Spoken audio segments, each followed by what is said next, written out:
So, good evening and welcome to the third of the 2013 Darwin College Lectures. And again, my welcome is not just to everyone here in the Lady Mitchell Hall, but to everyone in the Overflow Hall on the video link, and many, many thousands of people around the world who watch these video lectures later on. They are freely available on the web. Now, our theme for this year's multidisciplinary series is foresight, as you probably know. And this week, we consider it from the perspective of science fiction. Two terrible warnings of the danger of science marked 20th century fiction: Orwell's 1984 and Brave New World by Aldous Huxley. So it's perhaps it's right that 50 years after Aldous Huxley's death in 1963, and with the death recently of Darwin College's good friend, his brother, Sir Andrew, who was Master of Trinity College, and who in that same year, 1963, won the Nobel Prize, that we think about the brave new worlds of the future. Science fiction is the prophecy of our age, and it has a pedigree really as far back as cloud cuckoo land, as Aristophanes, where the scholars bent over to study geophysics while with their rumps in the air they investigated astronomy. But, I mean, seriously, who can think about the Apollo program without Jules Verne? Or look even more recently at a repulsively corrupt politician without thinking about Jabba the Hutt? Now, modern science fiction probably dates back to Gulliver's Travels and to Frankenstein, both predictive works that remain as powerful today as when they were first written. Science fiction retains its power to look ahead, to warn, and sow hope. As Salvador Hardin will say, violence is the last refuge of the incompetent. So with good forethought, we can avoid conflict. Science fiction at its best can warn us and teach us. I've spent decades clearing up my husband's strewn copies of the Canadian science fiction writer Van Vogt. But now that he's departed on the voyage of the Space Beagle, we have a new Canadian who's become the world's space opera king, Robert J. Sawyer, sometime writer-in-residence at the Canadian Light Source in Saskatoon, a Hugo, Nebula, Aurora, and Campbell winner, author of Hominids, Calculating God, and many others. Welcome to Darwin College in Cambridge, and we look forward to your forethought.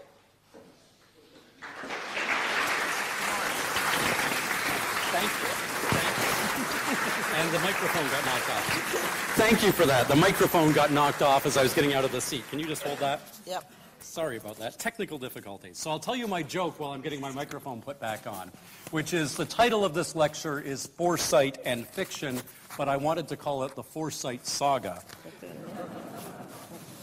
And they actually want it the other way around. Yeah, so it's facing down. We were all set. It was all perfect. It was going to be a great, smooth introduction, and then I got caught on the back of these lovely chairs here. And now when the master gets comfortable, there we are.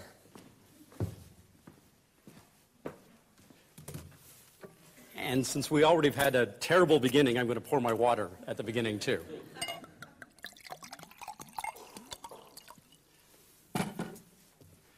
Hi. When we speak of foresight, we're using the trendy new term for what used to be called futurism. But neither term is particularly explanatory. Yes, they both connote seeing ahead, but they don't describe how that is done. In my field of science fiction, we refer to what we do as extrapolation. And I think that's a much better term than either foresight or futurism. To extrapolate, according to the dictionary, is to infer or estimate by extending or projecting known information.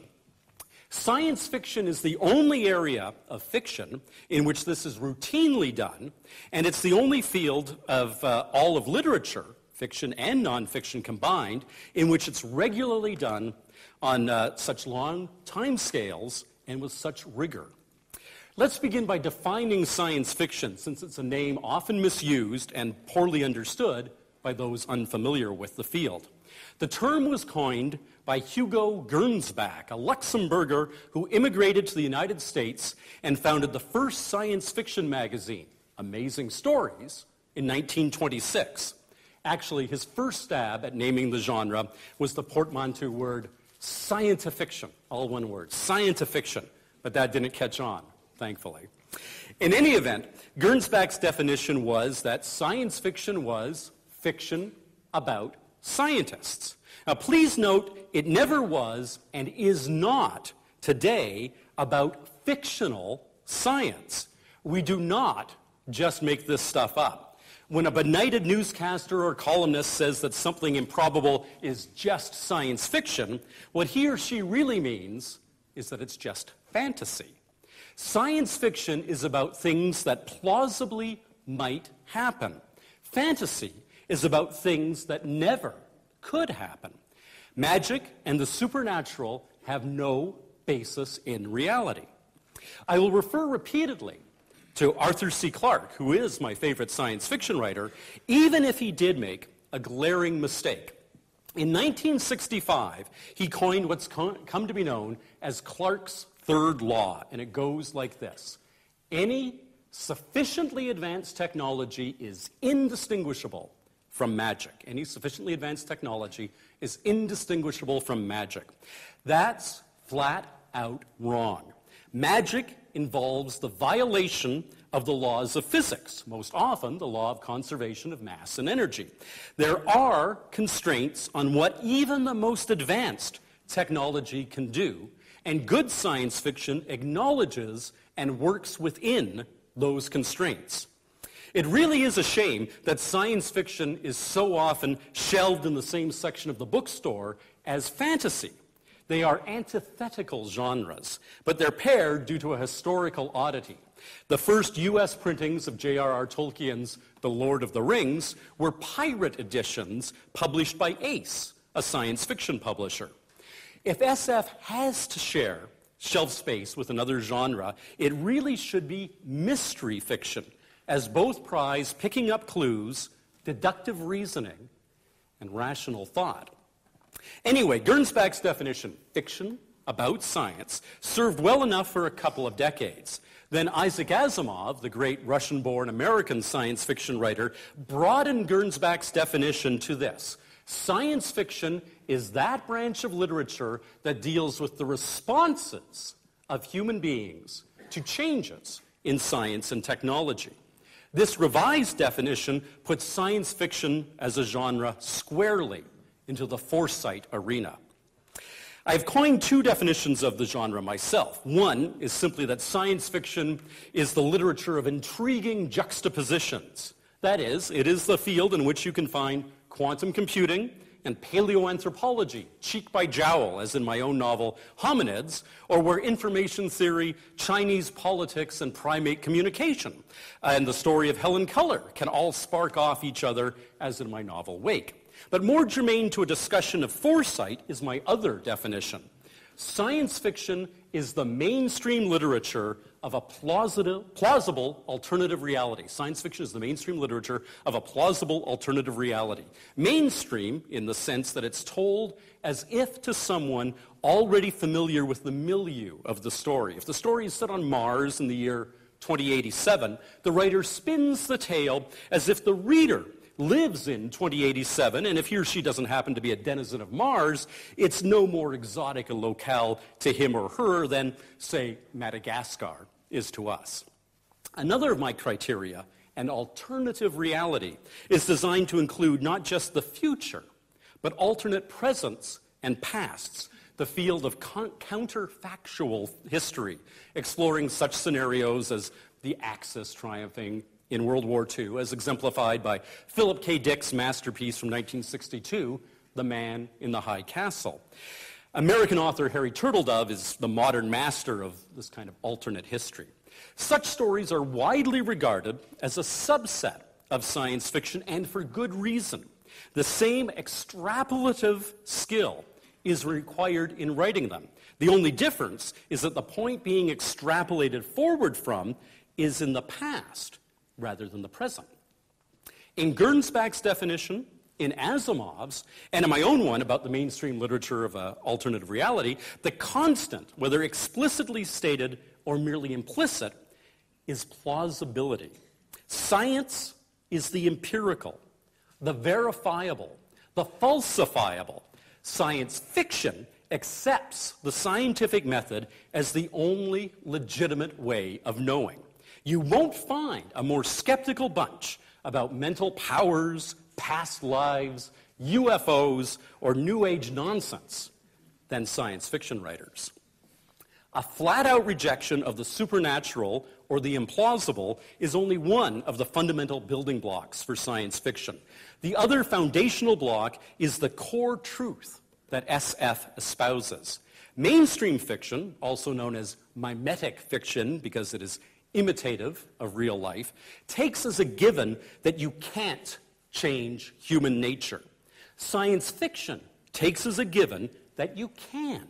Yes, there are mainstream works that argue for attitudinal shifts. Uncle Tom's Cabin is a classic example. But such shifts are predicated upon appealing to existing, immutable human physiology and psychology. In Harriet Beecher Stowe's abolitionist novel, the appeal was to existing human compassion. It wasn't based on the assumption that a new capacity, namely one for empathy, could be developed in human beings when none had existed before. Charles Darwin understood that humanity is a work in progress. Science fiction writers have stood on Darwin's shoulders going all the way back to the days of H.G. Wells. The example from Wells' oeuvre of physical change that first springs to mind is from his 1985 novella, The Time Machine, in which 800,000 years from now, humanity has bifurcated into two species, the brutal, clever Morlocks and the feckless, feeble-minded Eloi. But much more interesting in this regard is my favorite Wells novel, The Island of Dr. Moreau, published the following year, 1896, because in it, change isn't something that happened to humanity. Rather, change is something done with deliberation by humans. Dr. Moreau creates chimera beings, infusing animals with human traits, or perhaps vice versa, producing creatures that think and feel fundamentally differently from us. And, of course, Aldous Huxley gave us one of our first tastes of genetic engineering, creating new kinds of humanity with his various casts grown in glass containers in his 1932 novel, Brave New World. And building on that, science fiction has long posited that fundamental human attitudes and mental capacities can and will change. You can easily start an argument in any pub about which version of Star Trek is the best. But for me, it will always be the original series with Kirk, Spock, and McCoy. That said, that series, spectacularly fails with regards to science fiction taking a position that you can change human nature. Although set in the 23rd century, the crew of Kirk's Enterprise consisted of mid-20th century people with 20th century mindsets. Heck, at one point in the episode The Squire of Gothos, Captain Kirk actually teases Spock by asking him if he'd ever dipped little girls' curls in inkwells. Kirk and the rest were very much mired in their 1960 roots. Indeed, much of their behavior doesn't even pass muster now. Certainly, Kirk's womanizing would not be tolerated. You have to be at least a general to get away with that sort of thing today. And Dr. McCoy says things to Spock that we simply wouldn't countenance anyone saying in the workplace about a member of a different ethnic group. You pointed-eared, green-blooded hobgoblin. We also see lots of alcohol abuse and, despite some noble efforts, a lot of sexism too, including the statement that women couldn't command starships. To his credit, all of this started to weigh on Star Trek creator Gene Roddenberry. When it came time for him to write the novelization of Star Trek the Motion Picture in 1979, 10 years after the original series went off the air, he proposed that much of the human race had evolved into more advanced new humans. and that Kirk and company were throwbacks whose primitive impulses made them suited for gung-ho exploration. 8 years later, when Roddenberry introduced us to Jean-Luc Picard and Commander Data in Star Trek: The Next Generation, he decided to directly address the issue of changing human nature. He decreed that come the 24th century, interpersonal conflict would be a thing of the past, as would the excesses of alcohol. His new crew drank synthahol, the pleasing effects of which could be shrugged off with an effort of will, shocking the 23rd century Scotty, who shows up in one episode. The problem with having no interpersonal conflict was that, at least at the beginning, Star Trek: The Next Generation was boring, not to mention pretty much unwatchable. It was only after Roddenberry passed away that this constraint, something the show's writers had called the box, was done away with. The more science fiction tries to portray the future of humanity as a changed species, the harder it is for an untrained present-day audience to identify with it. As critic Samuel R. Delany has rightly pointed out, reading serious science fiction is hard work. And with science fiction currently predicting everything from profound body modification, people with gills or extra arms or bigger brains or sonar or what have you, to radical life extension providing practical immortality, the boosting of mental powers and the addition of new senses, scanning consciousness and uploading it into a virtual computer world or downloading it into durable android bodies, and even the fusing of individual consciousnesses into hive minds. The task of making modern science fiction accessible to the general public, reading public, is daunting. For instance, here's an early paragraph from Scottish writer Charles Stross's 2006 novel Glasshouse, one word, Glasshouse, published to considerable acclaim by Orbit in the UK and Ace, my own publisher, in the US. The Invisible Republic is one of the legacy polities that emerged from the splinters of the Republic of Is in the wake of the series of censorship wars that raged 5 to 10 gigaseconds ago. During the wars, the internetwork of long-jump T-gates that wove the subnets of the hyperpower together was shattered, leaving behind sparsely connected nets, their borders filtered through firewalled assembler gates guarded by ferocious mercenaries. Incomers were subjected to forced disassembly and scanned for subversive attributes before being rebuilt and allowed across the frontiers. Battles raged across the airless, cryogenic wastes that housed the long-jump nodes, carrying traffic between warring polities, while the redactive worms released by the censor factions lurked in the firmware of every A-gate that could contaminate their viral payload, mercilessly deleting all knowledge of the underlying cause of the conflict from fleeing refugees as they passed through the gate. My point is that the most elaborate extrapolations are, by their very nature, the least accessible texts. This is to be expected, of course. One of the most influential philosophers in modern philosophy, one of the most influential papers in modern philosophy is Thomas Nagel's 1974, What Is It Like to Be a Bat?, in which he argued that it's impossible for beings like us, without sonar and without the ability to fly, to understand at all what those things would be like for beings that possess them. Another paper, Helen Keller as cognitive scientist, published in 1996 by Justin Lieber, likewise argued that it is impossible for us, as sighted, linguistic beings, to comprehend the thoughts of young Helen Keller in her blind, pre-linguistic state. That paper struck me as a challenge and led directly to my WWW trilogy about the World Wide Web gaining consciousness. Still, no matter how hard it is to portray this notion that human beings and their social structures are not static, but rather can and will change radically, is central to science fiction. Let me go off on what seems like a digression for a moment, but I promise you that it's germane. I'm a Canadian, and Canadians for the last decade and a half have been disproportionately represented on the ballots for science fiction awards, often making up 40% or more of the shortlist for the major ones. Indeed, the field's top award, the Best Novel Hugo, went to Canadians 3 times in the past decade. Astonishing when you consider Canada's small population of 35 million. In that same time period, the award also 3 times went to Brits, but Brits are much more numerous than Canadians. Still, that means the majority of recent Best Novel Hugos have gone to writers from countries with socialized health care. And I don't think that's a coincidence. Rather, the ability to become a full-time writer early on without needing a regular job to provide medical insurance for oneself and one's family allows writers in all fields to hone their talents in their 20s, an age at which their American colleagues are hoping someday to find the time to write. Damon Knight, the founder of the Science Fiction and Fantasy Writers of America, once observed that the most unrealistic thing about science fiction was the preponderance of Americans in its stories. Practically no one, he observed, is an American. And he's right. Well over 90% of the characters in science fiction books are Americans, whereas less than 4% of humans really are from the United States.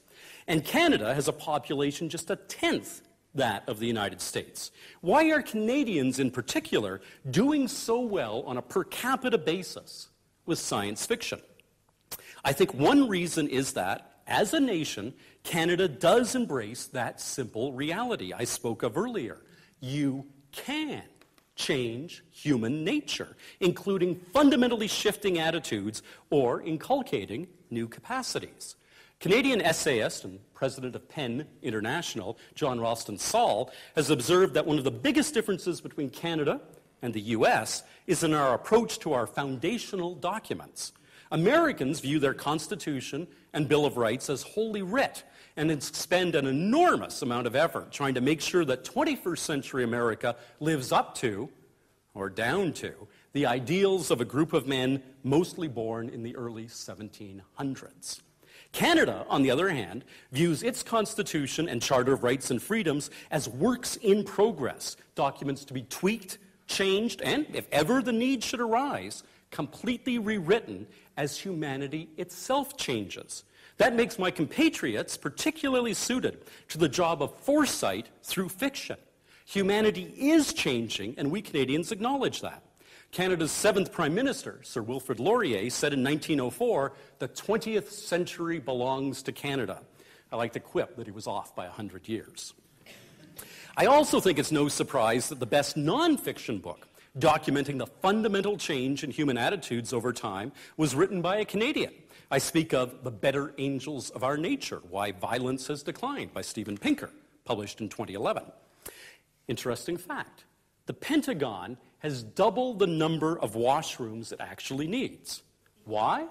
Because it was built in the 1940s when the United States required separate whites and colored washrooms in public facilities. When I was born, in 1960, the U.S. was still a segregated country, with African Americans a downtrodden underclass. Before I turned 50, a black man was sitting in the Oval Office. Although in academia, you often speak of the retire or expire factor, the notion that a new idea such as continental drift can't become mainstream until the old guard is replaced by a new generation, in the U.S., many of the same people who supported segregation came to recognize that it was wrong. They changed as individuals, and so collectively, society changed.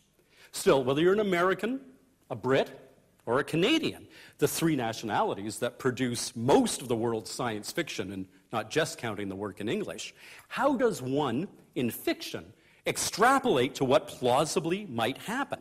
The first thing you need, as I've stressed above, is the conviction that human nature does change, that our psyches and our societies are malleable. Indeed, it is this ability to change that may explain why we're here and all other forms of humanity have died out. Despite having bigger brains than us, Neanderthals were intellectually stagnant, making essentially the same stone tools, the Mousterian industry, for almost 200,000 years. Our kind of humanity, however, was constantly improving its technology because our way of looking at the world was constantly changing. Linnaeus takes a lot of flack for hubristically naming our species Homo sapiens, people of wisdom.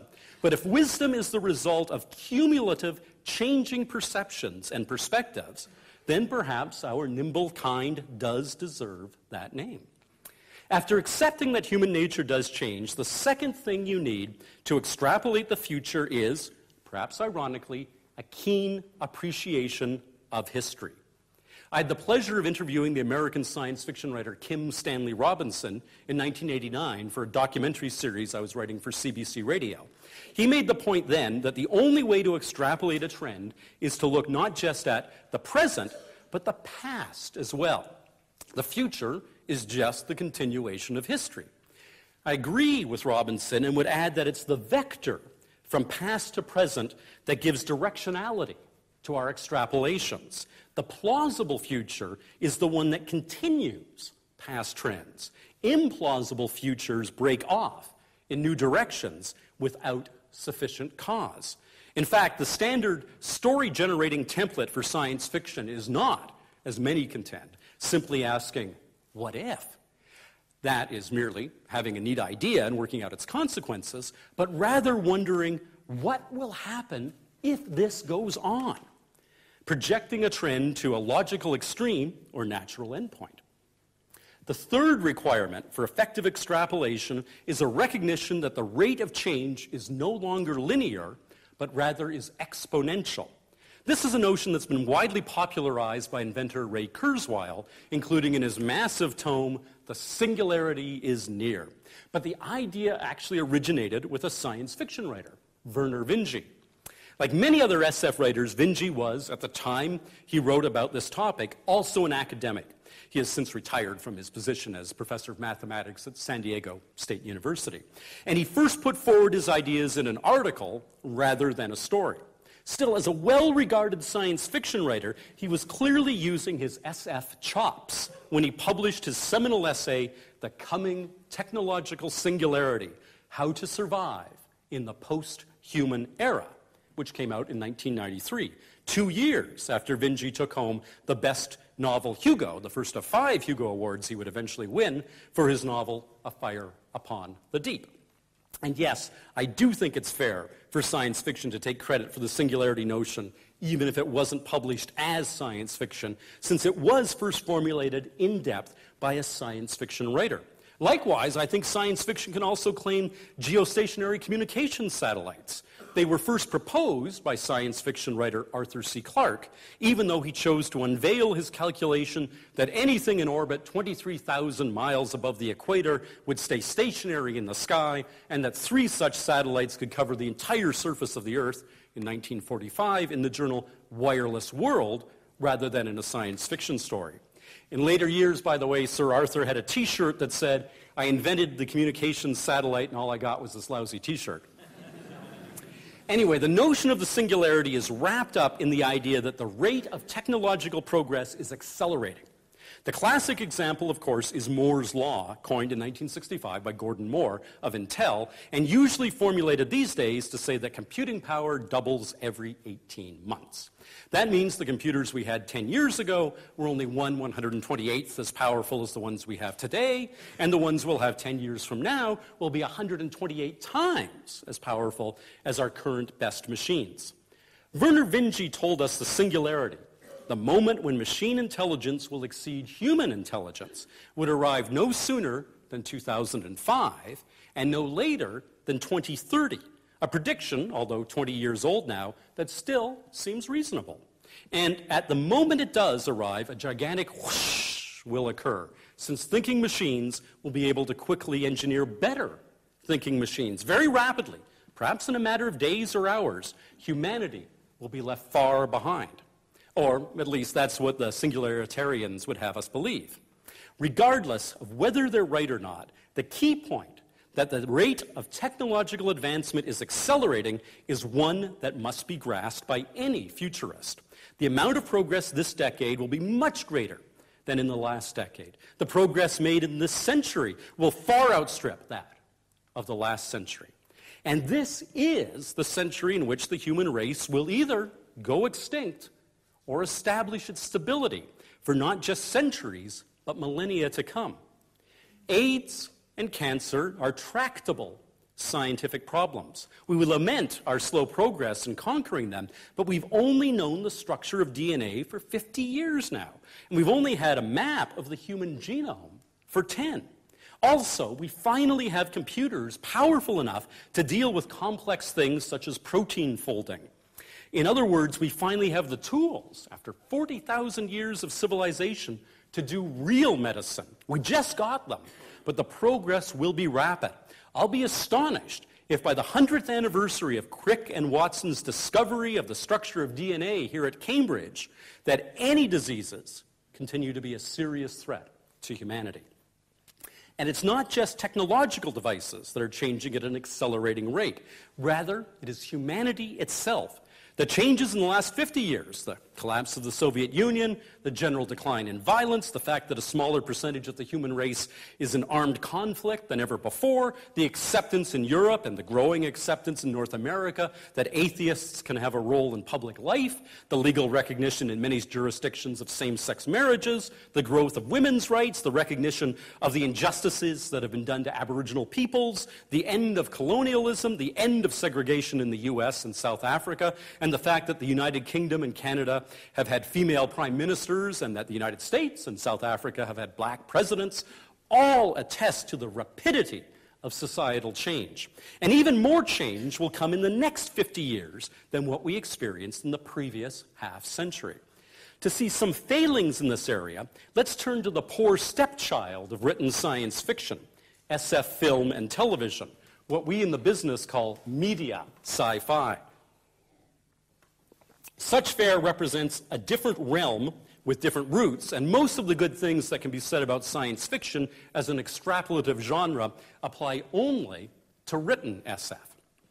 One of my favorite examples of the failing of science fiction films to recognize the increasing rate of technological and societal change is at the beginning of what is otherwise regarded as one of the best SF films of the 20th century, Forbidden Planet, which starred Canadian actors Leslie Nielsen and Walter Pidgeon. Forbidden Planet was released in 1956, 1 year before the launch of the first Sputnik, 5 years before Yuri Gagarin became the first man to orbit the Earth, and just 13 years before we landed on the moon. But it begins with this notice. In the final decade of the 21st century, men and women in rocket ships landed on the moon. Sitting in the mid-1950s and looking at how long it had taken for us to get from steam engines to a car in every driveway, 150 years, it seemed likely that the moon was that far in our future, if you assumed a steady rate of technological change. Our first three requirements for extrapolating were a recognition that human nature and human societies do change, 2, an appreciation of history of what has gone before, and 3, an understanding that the rate of change is accelerating. The fourth thing a good extrapolator must remember is the dictum from the great American science fiction editor John W. Campbell Jr. The future doesn't happen one at a time. A case in point is what I consider to be the finest science fiction film of all time, 2001: A Space Odyssey, made here in the UK and released in 1968. Its screenplay was written by Arthur C. Clarke and Stanley Kubrick, who also directed the film. Now, I'm the first to admit that 2001 made a few enormous blunders in its attempts to extrapolate technology 3.5 decades ahead. And I'll come to the reason for that failing later. But its greatest failing was perhaps in the area of societal extrapolation. That is, Clarke and Kubrick thought only technology would change. And so 2001 depicted an all-white future. Not a single person of color appears in the movie. Indeed, so little thought was given to the international nature of the future that one of the first things you see after the first line of dialogue is spoken 37 minutes into the film is a futuristic immigration computer that asks you to choose your native language from a list presented in English, offering English, German, French, Spanish, and so on, instead of English, Deutsch, Francais, or Espanol. The second major mistake was failing to acknowledge the increasing prominence of women. By the time the film was made, there had already been a woman in space, the cosmonaut, Valentina Tereshkova. But not only that, but when 2001: A Space Odyssey came out in 1968, Star Trek with its multiracial crew, including Lieutenant Uhura and many other females, have been on the air for 2 years. The third major mistake in 2001 was thinking the Cold War would endure into the 21st century.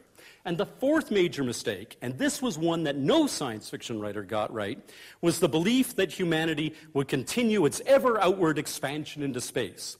By the time of 2001, we were to have giant wheeled orbiting space stations, a city on the moon, and crewed interplanetary missions. Instead, just 3.5 years after the first person walked on the moon, the last person to do so did. In the year-end summations that just came out for 2012, every newspaper and news magazine noted the passing of that first man, Neil Armstrong. But none remarked on the fact that the 30th anniversary of the last man on the moon also passed last year. One can almost have sympathy with moon landing deniers who marvel at the notion that we could have done in the 1960s something we can't do in the 20-teens. I was lucky enough to have dinner with Buzz Aldrin, the second man on the moon, a couple of years ago. He'd been lobbying for commercial airlines to let astronauts into their airport lounges for free. He'd been getting pushback. The airlines were saying there were just too many astronauts these days. Buzz countered that the perk should then be limited to real astronauts, the ones who had undergone TLI, trans-lunar injection, leaving Earth orbit to voyage to another world, of which there were precisely 21, the crews of Apollos 11 through 17. No one has undergone trans-lunar injection. Indeed, no one has gone more than 500 kilometers from Earth since 1972, just 4 years after 2001: A Space Odyssey debuted. The mistake Arthur C. Clarke and Stanley Kubrick had made was the mistake every science fiction writer had made. They'd assumed the whole human race shared their agenda, an agenda that basically said price was no object.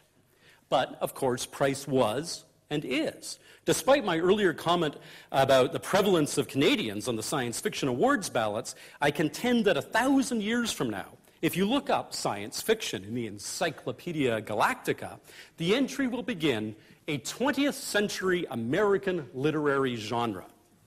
No one in the 19th century dreamed of such profligate spending as depicted in the movie 2001, nor can anyone in the 21st century. Indeed, although Thomas Carlyle dubbed economics the dismal science in 1849, it was one area of extrapolation mostly ignored by science fiction writers for a very long time.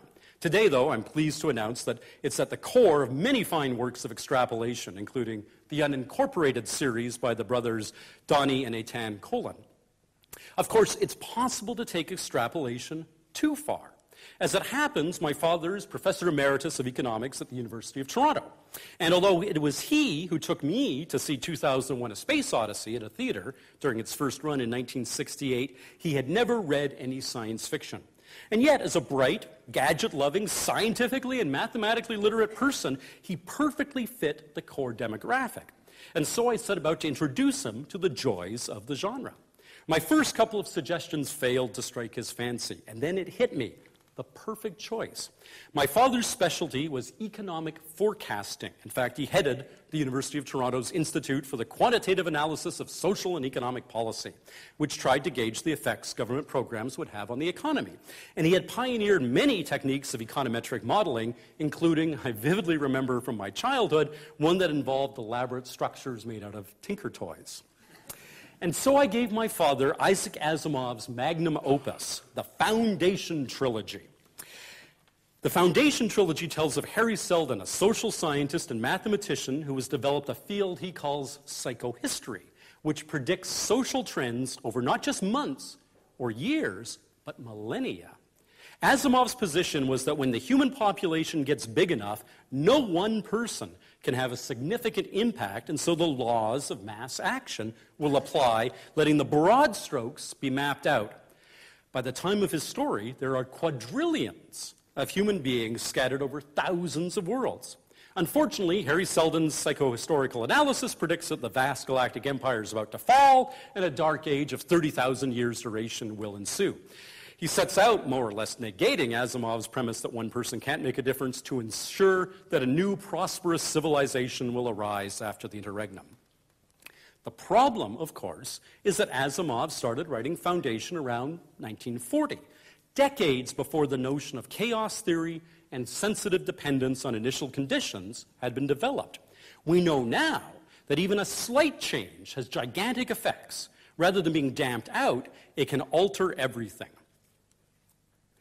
I took 2001: A Space Odyssey to task earlier for some of its extrapolative failings, but of course it also had many resounding successes. Something very similar to the tablet computers we all use now was shown in this film made in 1968, a flat-screen device that could display any content. The name was even close to what the real product ended up being called, Newspad, instead of iPad. The only thing they got wrong is that in the film you can clearly see that the manufacturer of this wonderful device was IBM. Apparently Big Blue didn't have the foresight to actually try to make the devices portrayed in the movie, seeding one of the biggest technology booms of recent years to arrival. The most significant creation in 2001: A Space Odyssey, though, was the HAL 9000 computer, voiced by that wonderful Canadian actor, Douglas Rain. There's a category of book I call shop floor sweepings. You look around for what's lying about, sweep it up, and collect it into a single volume.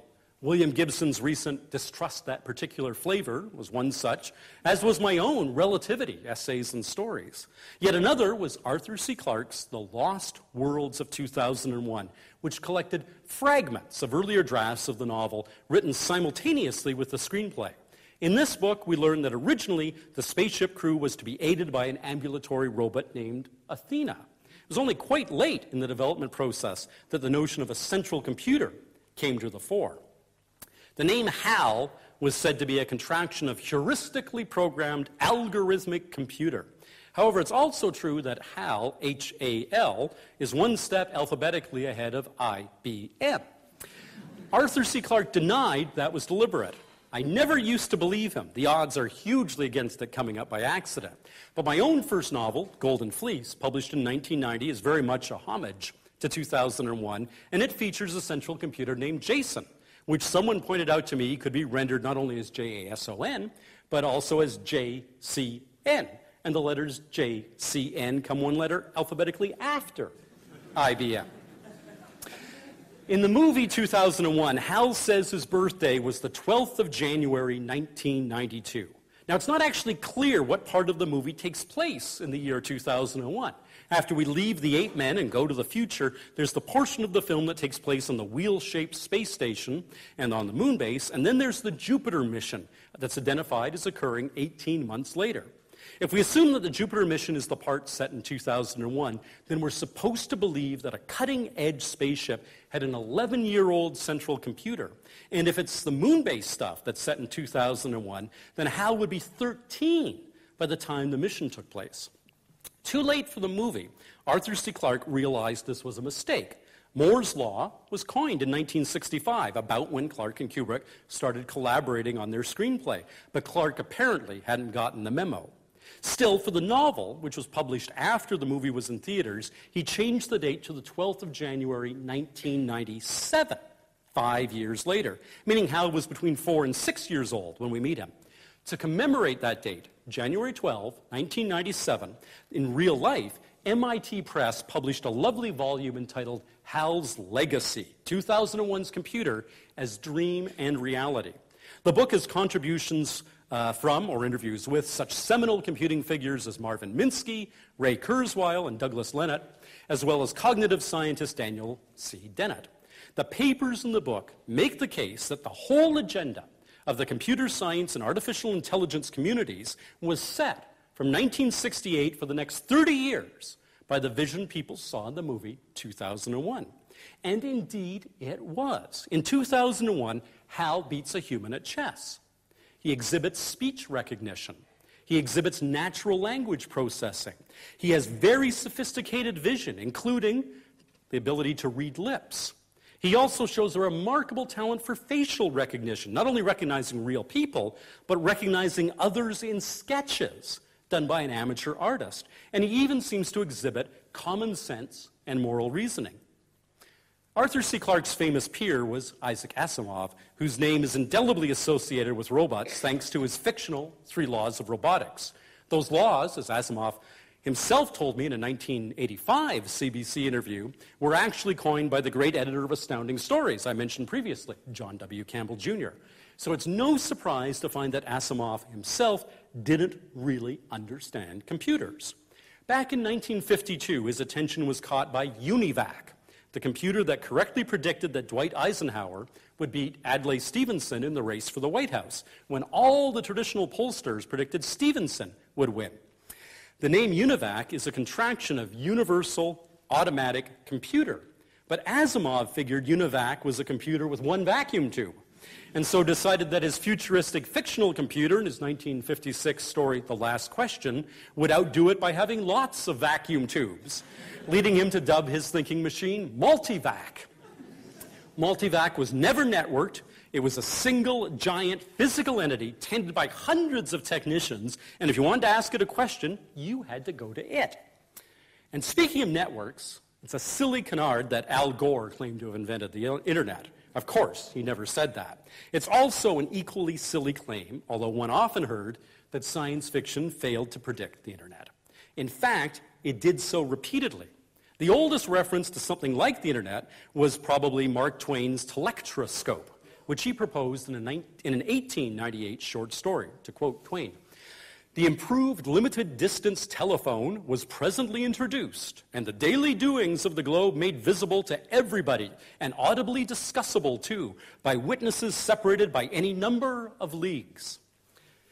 Something even closer to our modern internet and the World Wide Web that supervenes upon it was put forth in Murray Leinster's short story, A Logic Named Joe, first published in 1946.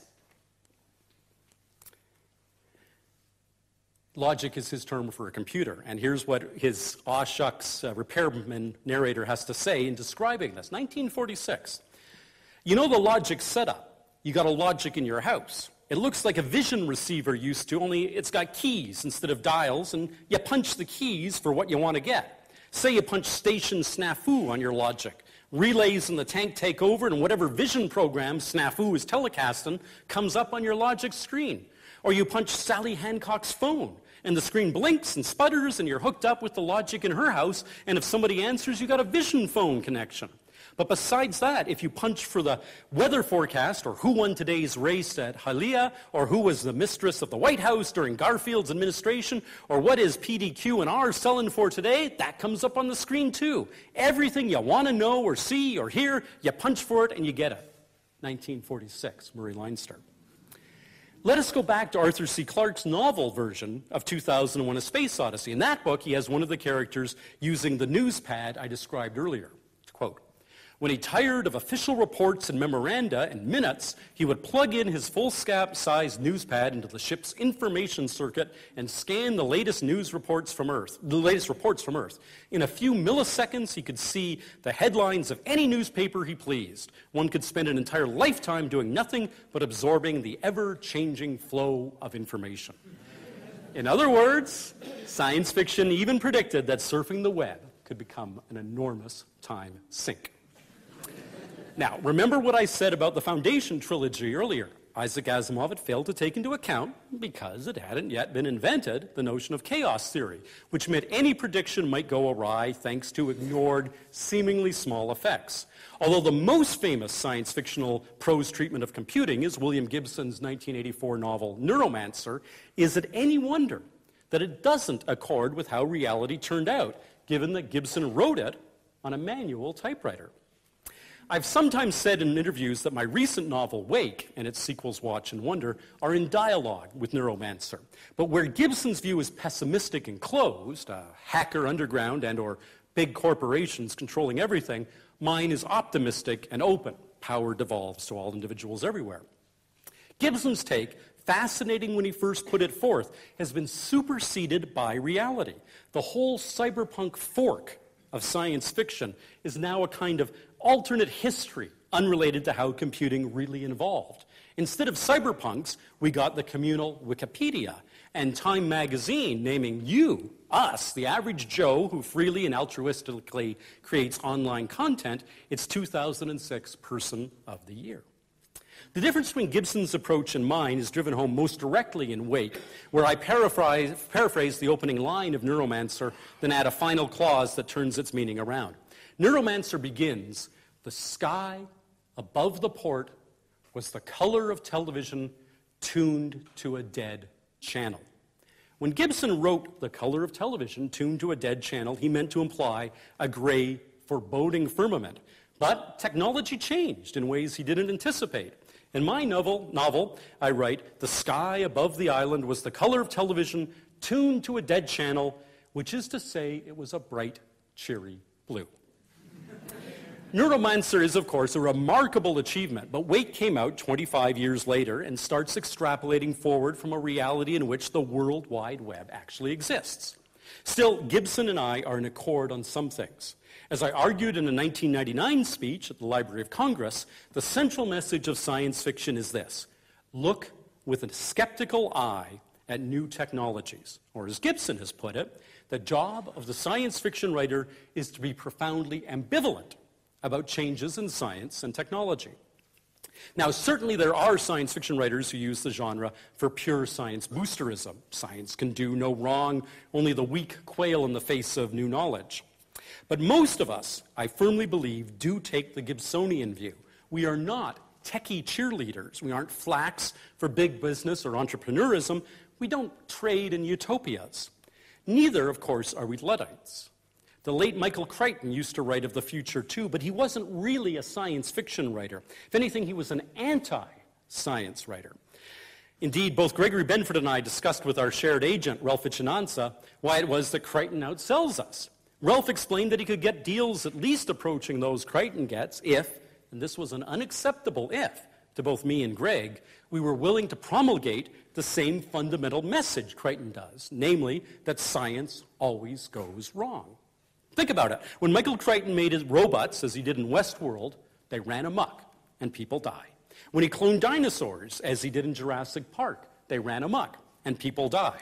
When he found extraterrestrial life, as he did in the Andromeda strain, it runs amok, and people die. When he delved into nanotechnology, as he did in Prey, it runs amok, and people die.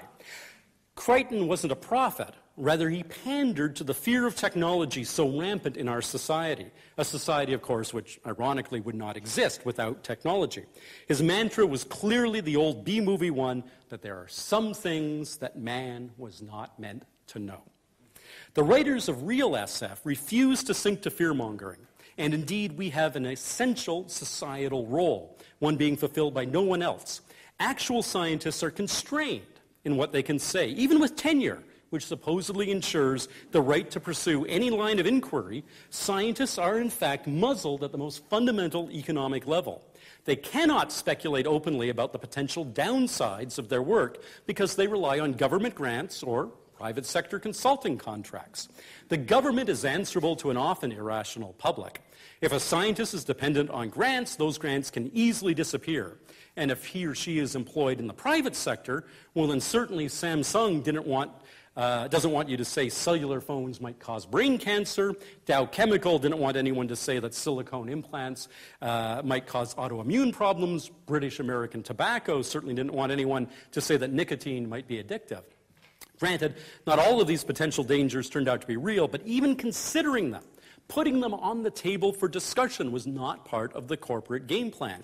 Indeed, suppressing possible negatives is the key to how all businesses, including those built on science and technology, work.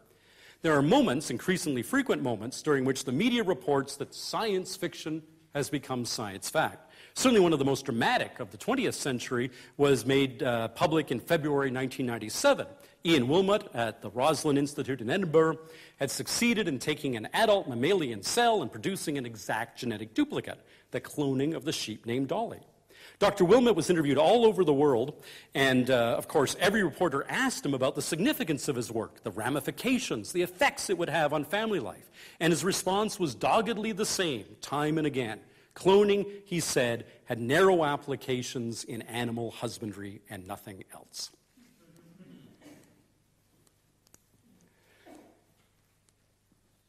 The same mindset was driven home for me when I was co-hosting a 2-hour documentary called Inventing the Future, 2,000 Years of Discovery, for the Canadian version of Discovery Channel. I went to Princeton University to interview Zhou Xian, who created the Doogie mice, mice that were born more intelligent than normal mice, and retained their smarts longer. While my producer and the camera operator fussed setting up the lighting, Dr. Xian and I chatted animatedly about the ramifications of his research, and there was no doubt that he and his colleagues understood how far-reaching they would be. Indeed, by the door to Dr. Xian's lab, not normally seen by the public, was a cartoon of a giant robot labeled Doogie sitting in front of a computer. In Doogie's right hand is his computer's pointing device, a little human figure labeled Joe. Finally, the camera operator was ready, and so we started taping. So, Dr. Xian, I said, beginning the interview, how did you come to create these super intelligent mice? And Xian made a cut motion with his hand and stepped forward, telling the camera operator to stop. I don't want to use the word intelligent, he said. We can talk about the mice having better memories, but not about them being smarter. The public will be all over me if they think we're making animals more intelligent. But you are making animals more intelligent, said my producer. Indeed, Xian had used the word intelligent repeatedly while we'd been chatting. Yes, yes, he said, but I can't say that for public consumption. The muzzle was clearly on. We soldiered ahead with the interview, but never really got what we wanted. I'm not sure if Xian was a science fiction fan, and he had no idea that I was also a science fiction writer, but many SF fans have wondered why Xian didn't name his super smart mice Algernons, after the experimental rodent in Daniel Keyes' Flowers for Algernon. Xian might have been aware of the reference, but chose the much more palatable Doogie, a tip of the hat to the old TV show Doogie Howser, MD, about a boy genius, because, of course, in the story Flowers for Algernon, the leap is made directly from the work on mice to the mind-expanding possibilities for humans. And Xian was clearly trying to restrain, not encourage, such extrapolative leaps. We science fiction writers also aren't bound by non-disclosure agreements, the way so many commercial and government scientists are. Because of that, we were the first to weigh in on the dangers of nuclear power, as in Lester Del Rey's 1942 story, Nerves, and we began the public discourse about the actual effects of nuclear weapons, as in Judith Merrill's 1948 story, That Only a Mother, which deals with gene damage caused by radiation. Science fiction is the WikiLeaks of science, getting word to the public about what cutting-edge research really means. Although it's impossible to imagine George Lucas being asked to advise the space program, Prince science fiction writers often do consulting for government bodies. A group of SF writers called Sigma frequently advises the U.S. Department of Homeland Security about technology issues. And Stephen Baxter, Alan Steele, and I were recently consulted by DARPA, the U.S. Defense Advanced Research Projects Agency, about future spaceship designs.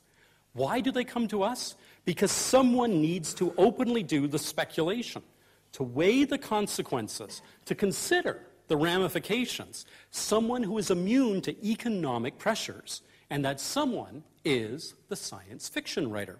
Although, as I mentioned, Asimov is most famous for the 3 laws of robotics, in 1974 he coined his 3 laws of futurics, and they define well the science fiction approach to extrapolation. The laws of futurics are, 1, what is happening will continue to happen. 2, consider the obvious seriously, for few people will see it. 3, consider the consequences. However, we science fiction writers don't just consider the obvious consequences. Our job is not to see just first-order effects, but the second and third-order effects as well. Anyone could have predicted the automobile, but only a science fiction writer would have predicted the traffic jam. Anyone could have predicted the airplane, but only a science fiction writer would have predicted hijacking, frequent flyer miles, and airport lounges. This sort of extrapolation to second and third order effects goes right back to the very beginning of the genre. Brian Aldiss and many other critics contend that the first science fiction work was Mary Shelley's 1818 novel Frankenstein, or the modern Prometheus. It explores in scientific terms the notion of synthetic life.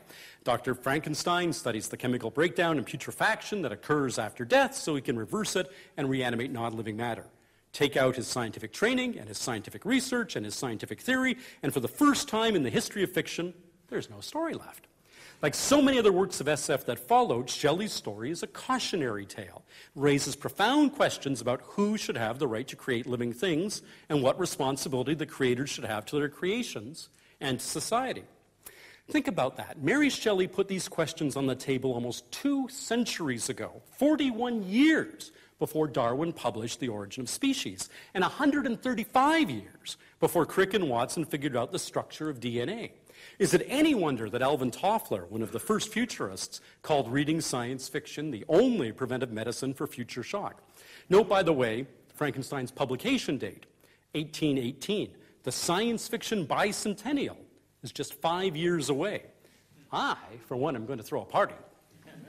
When people talk about all the things science fiction correctly predicted, they often cite moon landings and submarines, suggested by Jules Verne, or surveillance technology, made famous by George Orwell, or the cell phone, inspired by Star Trek's handheld communicator, or robots, the very name of which come from a work of science fiction, Karl Čapek's 1920 play R.U.R. That said, science fiction's job is not to predict the future. Rather, it's to propose and explore a smorgasbord of possible futures so that society can make informed decisions about where we want to go. George Orwell's science fiction classic 1984 wasn't a failure because the future predicted didn't turn out to be anything like the real year, 1984. Rather, it was a resounding success because it helped us avoid that fate. As Ray Bradbury famously said, "My job isn't predicting the future, it's preventing the future." Still, of all the things science fiction has foretold, I think the most important one is the simple fact that there will be a future. From the advent of nuclear weapons, predicted in 1944 in such exquisite detail in the science fiction magazine Astounding Stories that the FBI demanded a recall of one of its issues, a demand the publisher refused, through the Cold War and the War on Terror, to the present day as we stand on the brink of catastrophic climate change, science fiction has always said and continues to insist that humankind does have a future that stretches far ahead for hundreds, thousands, and even millions of years. This deeply held conviction that the human journey has only just begun is the most important and the most wondrous prediction of all. Thank you.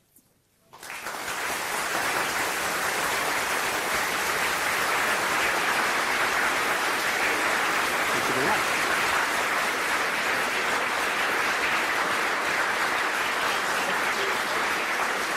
Stand here. Thank you.